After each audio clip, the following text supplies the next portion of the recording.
Thou who didst hang upon a barren tree, my God, for me, though I till now be barren, now at length, Lord, give me strength to bring forth fruit to Thee. Thou who didst bear for me the crown of thorn, spitting and scorn, though I till now have put forth thorns, yet now strengthen me Thou, that better fruit be born.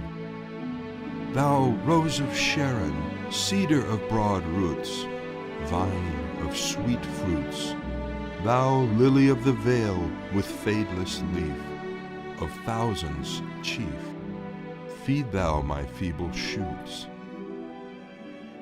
This poem, written in 1865 and entitled Long Barren, encapsulates much of the heart and soul of its author, Christina Georgina Rossetti, considered by many to be the greatest poetess of the Victorian era.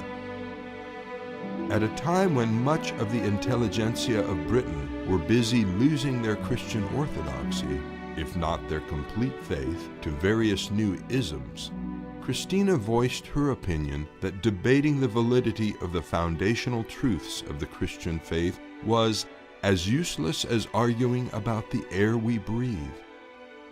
Christina was born in 1830 in London as the youngest child of 4 in a gregarious, exceptionally talented family with Italian roots. Her older brothers and sister all went on to become accomplished artists, editors, and authors, even founding the pre-Raphaelite movement in England. Indeed, there are more artistic renderings of her face than perhaps any other model of the time, due to the fact that she consented to pose for her brothers frequently. Her father described his children as consisting of 2 calms and a pair of storms. Christina was one of the latter group, possessing a passionate nature and a volatile temper as a child, which she worked tirelessly to subdue. Later, when helping a niece conquer a similar nature, she commented, "You must not imagine, my dear girl, that your aunt was always the calm and sedate person you now behold. I, too, had a very passionate temper, but I learnt to control it. On one occasion, being rebuked by my dear mother for some fault, I seized upon a pair of scissors and ripped up my arm to vent my wrath.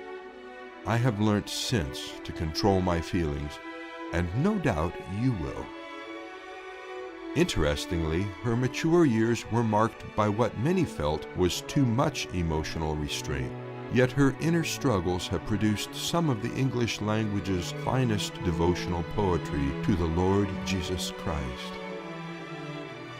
Christina's entire education was provided in the home by her mother Frances, a gifted teacher. Commenting on her early motivations toward poetry, Christina stated in a letter that, "If any one thing schooled me in the direction of poetry, it was perhaps the delightful, idle liberty to prowl all alone about my grandfather's cottage grounds, some 30 miles from London." Much of Christina's life was marked by submission to God's will, even in difficult circumstances, allowing Him to transform temporal disappointments and frequent illnesses into everlasting treasure. Twice she called off engagements when she sensed spiritual instability in her intended. Indeed, another of her aspirations was to write a memorable hymn, which was not to be realized until after her death in 1894. In the Bleak Midwinter was originally written by her prior to 1872 in response to a request from Scribner's Monthly for a Christmas poem. It was largely lost in obscurity until it was published in a posthumous collection of her poetry in 1904. The noted composer Gustav Holst lovingly crafted a tune for it, and it appeared in the English Hymnal in 1906. Since that time, numerous composers have been inspired to craft new musical settings for it, and it remains one of the most popular Christmastide hymns.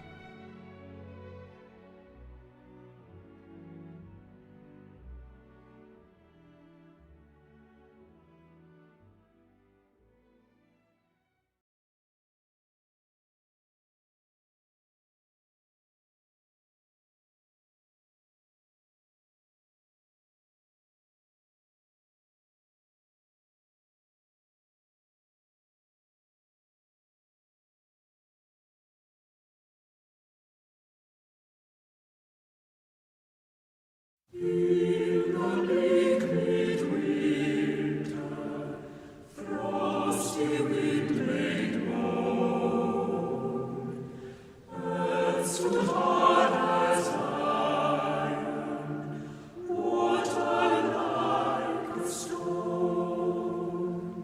Snow had fallen, snow, snow, snow on snow.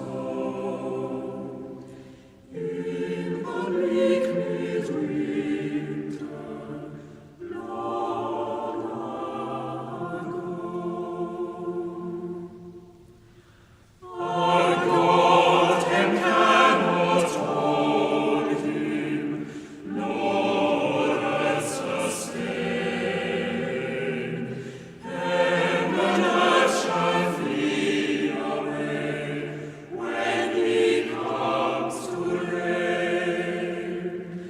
In the bleak midwinter, a stable place sufficed.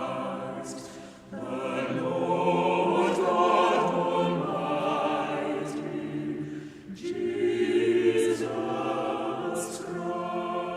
Christ. Enough for him whom cherubim worship